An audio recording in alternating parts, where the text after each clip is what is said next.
pessoal, tudo bem com vocês? Aqui é o Felipe mais uma vez, começando o minicast. Hoje episódio a perder de vista, não lembro que episódio é esse, nem lembro o tema também. Então o episódio de hoje falando sobre o que é ser cult, principalmente no nosso ramo, no ramo aqui literário, tá? Eu tô colocando e lembrando sempre que isso aí pode se atribuir a qualquer outro ramo, tá bom? Então, no ramo literário, o que é ser cult, até no ramo de cinema, o que é ser cult e qual é o problema que nós temos com isso. O problema dessa série cult aí, ó, é um estigma relacionado a tudo que é popular. Então, tudo que é popular é ruim. Então, tudo que é popular é baseado numa questão de pobreza. Então, se é popular, parece ser pobre. E não é assim que funciona. Por que eu estou falando isso? Porque isso, na verdade, ela transforma, né? Ela transforma a literatura num abismo. A gente já tem um problema enorme de as pessoas acharem que, por exemplo, que literatura estrangeira é melhor do que literatura nacional, certo? Você pode não ter o conhecimento. Eu, por exemplo, eu posso falar para você, tudo que a gente conhece de literatura nacional, principalmente quando mais jovem, está relacionado ao que a gente viu na escola. Então, de uma forma geral, tá? Tudo que a gente viu na escola e era obrigatório. E aí o que torna uma desgraça na nossa vida é justamente isso. Era obrigatório. E por ser obrigatório, tudo se torna chato. É meio que quase, é muito difícil você, dentro desse tema assim, tem, sei lá, 10 livros para ler no vestibular da USP. Tá? Aí você pegar um e falar assim, nossa, esse aqui eu amei, mas o resto, muito provavelmente eu achei uma desgraça. Por quê? Porque nós fomos obrigados a fazer.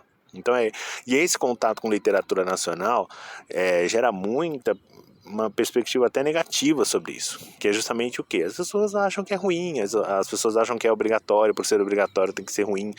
Então tem uma produção, por exemplo, de filmes relacionadas a obras estrangeiras muito maior. E aí o que acontece? Acontece isso, né? Parece que o quê? A literatura estrangeira é melhor. Mas não necessariamente a literatura estrangeira é melhor. É uma reflexão aqui que eu vou fazer do Antônio Fagundes, que é bem legal isso, né? Tem a ver no ramo de filmes. Mas a gente pode atrelar também ao ramo literário. Que é o quê? Qual que é a dificuldade de um autor brasileiro viver de literatura? Tá? E aí vocês colocam aí, você autore, vocês colocam aí nesse lugar. Certo? Qual que é a dificuldade de você viver disso no Brasil, hoje? Então pensa nessa resposta. Por quê? Porque eu estou falando isso? Porque numa entrevista o Antônio Fagundes falou sobre isso, sobre a questão de cinema nacional. Por que as pessoas têm esse preconceito ainda com o cinema nacional, por exemplo? E ele fala uma coisa lógica. É uma coisa lógica, até estatisticamente falando, que é o quê? Cara, se os Estados Unidos fazem 1000 filmes no ano, é óbvio que desses 1000 filmes eles vão acertar tipo 30. E aí você vai olhar e falar assim, poxa, a indústria de Hollywood faz filmes de melhor qualidade. Na verdade é proporcional. É meio que uma coisa que a Netflix faz, né? Ela também trabalha dessa forma. E a Netflix também tem essa cultura, digamos assim. Que é o quê? Cara, eu vou lá e faço um monte de produções. Eu tento fazer um monte de produções. Tantas coisas da Netflix, assim. E quantas coisas da Netflix não são ruins? Se você tem Netflix, você já deve ter visto. Ah, tem muita coisa boa e aí bomba. O marketing em cima daquilo é violento. E aí aquilo acaba bombando. E aquilo paga uma outra parte. Então, por exemplo, um Round 6 da vida paga de diversas outras produções que foram ruins. E que são ruins. E assim, aí você vai falar assim, mas por que eles fazem se eles sabendo que é ruim? Porque eu tenho que preencher catálogo. Eu tenho que ter. Então é claro que vai chegar em um momento que a Netflix mesmo, ela faz 50 coisas, ela começa a ser premiada. Mas aí você vai ver a premiação. É uma coisa que foi premiada. 2. E aí qual é o nível de produção dela? O nível de produção dela é de 50, 100, sabe? Entre séries e filmes, 150, 200, 300. Então ela começa a fazer coisa à torta e direito. E isso, consequentemente, na matemática, a matemática é simples. Cara, quanto mais eu tenho, mais chances eu tenho de estar numa premiação. Porque eu tenho uma produção maior. Se eu produzo, por exemplo, 5 filmes e 5 séries, a minha chance de estar em premiações é muito menor. Mas se eu produzo 500 filmes e 500 séries, a minha chance de estar numa produção entendeu? É muito maior, é 100 vezes maior, né, do que a anterior. Então, o fato aqui é esse. Por que o cinema nacional tem esse problema? Porque nós fazemos, malemar, com sorte, 100 filmes no ano, entendeu? E a proporção dessa, vamos colocar aqui, 10 produções aí brasileiras são conceituadas até pelo grande público, por todo mundo, pelo grande público. São 10 produções, porque eu faço 100. Agora pensa nos Estados Unidos, por exemplo, em Hollywood, que faz 1000 produções. Tem uma série também de coisas, a gente sabe disso, tem marketing relacionado, tem a questão cultural, né, da gente crescer com isso desde sempre. Não significa que a gente não deva gostar, né, do que vem do estrangeiro, não é isso. Até eu acho esse pensamento, inclusive nacionalista, muito limitado. Mas é justamente o fator da gente entender como é que eles produzem para a gente também passar a fazer, para a gente também passar a produzir. Essa é a parte legal e a parte importante. Então, por que a gente mais ou menos leva a isso? Agora eu vou voltar pro lado cult, tá? Que é justamente esse fator, assim. A gente tende a achar que a opinião geral conta. Então, uma coisa é cult quando a opinião geral toda não... os críticos gostaram, né? Eu faço uma crítica aqui, e aí os críticos amaram o livro. Então, o livro é bom. Não necessariamente, para você pode ser bem ruim. Quantas pessoas tem aí, ó, que eu vejo com livro da Fernanda Torres e o pessoal falando assim, nossa, putz, foi muito difícil para eu continuar lendo isso aqui. Entende? Então, tem uma série de questões que sabe, que te atravancam, e não é só porque uma pessoa é conceituada que ela fez um bom trabalho. Isso aí também é uma bobagem enorme, né? Você acha que todos os livros, né? Eu por exemplo, gosto de Stephen King. Acho que todos os livros de Stephen King são bons. É claro que tem obra dele que é menor. Você faz um trabalho que é um trabalho às vezes que leva anos a fazer, né? Uma obra que você leva a vida, leva anos para fazer. E aí você vai lá e faz. Aí a editora gosta, você vende uma pancada de cópia, você vira conceituado e tal. Aí a editora vai lá e fala assim para você, pô, maravilhoso e tal, só que a gente quer outro livro, né? Porque a partir do momento que você tem, por exemplo, um contrato com uma editora grande, a editora quer que você produza. E aí vai um outro processo que, não necessariamente você tem um livro, não necessariamente você tem uma história boa na mão, não necessariamente você tem uma obra-prima novamente.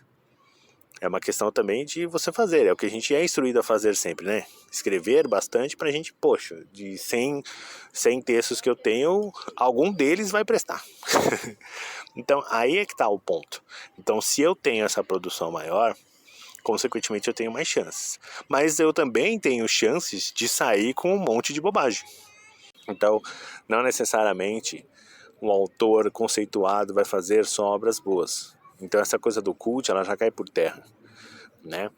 E tem muito dessa coisa do valor e da análise, né? Uma vez que o cara é cult, ele pode fazer qualquer coisa que todo mundo vai amar. E não é a verdade também. Mas tem um pouco disso, de você já vir com outros olhos para uma análise. E aí a gente tem que parar e pensar, poxa, mas será que essa análise realmente está certa? Será que não tem um pouco de favoritismo, assim, porque ele fez um bom trabalho aqui, e aí agora todo o trabalho que ele faz é maravilhoso? Não necessariamente, não necessariamente. Então tem todas essas questões relacionadas ao cult, tem todas essas questões de achar que aquilo que é popular e faz sucesso, de uma forma geral, ele é ruim, porque ele fez sucesso entre as massas. E aí, se a crítica não gostou, então não é cult, não é uma coisa legal. E o contrário também serve. Às vezes é um livro que as massas não compraram muita ideia, mas a crítica amou, e aí ele se torna cult simplesmente porque... Assim como gêneros, tá? Eu tô falando de coisas, eu tô falando de gêneros também. Gêneros, acontece muito isso. Então para mim literatura... a gente teve a polêmica, inclusive, do Maurício de Souza. Para mim literatura, por exemplo, é só romance, clássicos e tal. Não, literatura é tudo que faz você ler. Entendeu? Um romance hot é literatura? Cara, tá fazendo alguém ler? Tá, então é literatura. Entendeu? Tem muito disso, né? Por mais que eu não curto, assim, de ler, tal. Mas é inegável que muitas pessoas que eu conheci na minha vida, que não liam nada, foram ler 50 Tons de Cinza. entende? Então assim, tá fazendo as pessoas lerem? Cara, legal, ótimo. Então tá fazendo as pessoas lerem, que leiam pelo menos. É a velha história do antes de ler nada e não ler, e ler alguma coisa, mesmo que seja, digamos assim, conceituada de forma pobre, mas, cara, é melhor ler alguma coisa do que não ler nada. É melhor saber alguma coisa do que não saber nada. Entendam isso para a vida de vocês. Entendam isso para a vida de vocês. É sempre melhor. É melhor eu ter alguma coisa do que não ter nada. Então, esse é o fator para mim. Mesmo sendo uma coisa considerada popular, os gêneros são, mas, cara, faz as pessoas lerem. Né? Então tem muita gente que acha que terror, por exemplo, não é gênero. Né? Não deveria ser considerado literatura. Sci-fi, ficção científica. Né? As fanfics, fanzine mesmo, né? Fanfic, história em quadrinhos. Cara, tudo que faz as pessoas lerem é literatura. Você pode considerar, poxa, mas aí não é legal só ficar nisso. Ok, eu concordo com esse fator, que é o fator de diversificar. Né? A gente precisa diversificar, é até legal a gente sair da nossa bolha e ler coisas diferentes. Isso é bacana. Mas você não pode negar o fato de que existe, cara, é bem melhor você ler alguma coisa do que não ler nada. Isso é fato. Então a gente precisa parar de acreditar que até mesmo que a gente escreve, né? Tem muita gente que tem esse preconceito. Que nós escrevemos, você escreve terror, você escreve fantasia, mas você escreve isso, mas não sei, hein? Por que você não escreve um romance? Por que você não escreve um livro didático, então, sobre história? Sabe? Não, eu não quero escrever um livro didático sobre história, eu quero escrever terror, eu quero escrever a fantasia, eu quero escrever a poesia, eu quero escrever, sabe? Eu quero escrever o que me faz bem, o que eu quero transmitir para as pessoas. Esse é o fator, entende? Então, de uma forma geral, a gente acaba meio que popularizando essa coisa do cult. Então, o cara vira cult simplesmente porque simplesmente porque ele acertou lá uma obra X. Ele acertou uma obra X e aí todo mundo acha que ele é maravilhoso. E não necessariamente ele é maravilhoso. Não necessariamente aquela escrita dele talvez tenha sido a melhor da vida dele. Pode ser que ele escreva, não quer dizer, tá? Uma obra não faz uma pessoa. Quer dizer que o cara não tem valor nenhum, não é isso. Né? Aquela pessoa que escreveu o livro ali, ela estava no momento dela. Tem obras que você vira e fala assim, cara, essa pessoa aqui estava iluminada nesse dia, que história legal, que história maravilhosa. Quer dizer que ela vai conseguir construir outra coisa depois? Não. Não. Só quer dizer que ela foi bem naquele momento e que construiu uma história linda, incrível e maravilhosa. Pode ser que ela depois leve, sei lá, outras 10 obras para acertar a mão de novo numa obra que todo mundo que seja aclamado, tanto por público e crítica. O que não significa que das 10 obras que ela fizer até chegar a esse ponto sejam ruins também, tá? Então isso não qualifica ela como cult, não qualifica como... Na verdade, inclusive, essa qualificação de cult eu acho uma bobagem enorme. Eu acho que tudo deveria ser literatura, é o que a gente deveria entender. Né? Não classificar as coisas e colocar um abismo nelas. Não classificar a própria literatura e ficar colocando empecilhos. É o que a gente fala muitas vezes, assim, é a síndrome de quem a gente não quer que entre, né? Então eu não quero que uma pessoa entre em determinado nicho. Você já teve isso. Sabe aquela empresa assim que está funcionando e aí vem um funcionário novo, né? Tem uma funcionária nova. E aí a gente trabalha com aquela história de, bom, a gente já sabe fazer o serviço, né? É ela que se vire. Tem muito disso. A gente não acolhe para que outras pessoas passem a também desempenhar. Então tem muito dessa questão, a gente viu, né? Falando semanas atrás aí, no perfil pessoal, eu tava falando, né, sobre coisas que me deixaram assim bem surpreso de saber de competição entre autores, competição de uma forma geral, de gente derrubando gente, fazendo crítica negativa em comentário de livro, sabe? Ou então em blog não, né? Em apps de escrita, né? E aí as pessoas iam lá e avaliavam mal de propósito, porque escreve o mesmo nicho que eu, então não pode ter ninguém no mesmo nicho. Aqui no Brasil, a gente compete pelo público, então eu tenho que derrubar essa pessoa antes. Então, assim, são umas bobagens enormes, sabe? Que você começa a ouvir, que criam mais empecilhos, criam mais barreiras, mais obstáculos para que a gente consiga ter um mercado saudável, para que você consiga ter pessoas no ambiente agregando. Quanto mais pessoas escreverem, melhor. Quanto mais pessoas lerem, melhor, né? Isso aí também é uma forma de controle. E a crise no sistema de educação é um grande negócio. Eu não quero as pessoas pensando, eu não quero as pessoas tendo acesso. Este é o problema, entende? Então eu faço uma espécie de segregação. Então, e é exatamente o que eu sinto muitas vezes com esses rótulos, com essa, sabe? E você pode não gostar, você pode querer não fazer nada, você pode gostar das coisas, você pode achar assim, olha, eu nunca vou escrever hot porque eu não me sinto à vontade. Mas, cara, tem alguém lendo lá, tá já ótimo, que leia. Ah, mas agora só vende isso, por exemplo, lá no site da Amazon só vende isso. Só vende isso, agora é sucesso. Não importa, eu não tenho problema. Entendeu? O que eu tenho é que fazer o meu que alguém vai querer me ler. É entender que a gente precisa diversificar as coisas.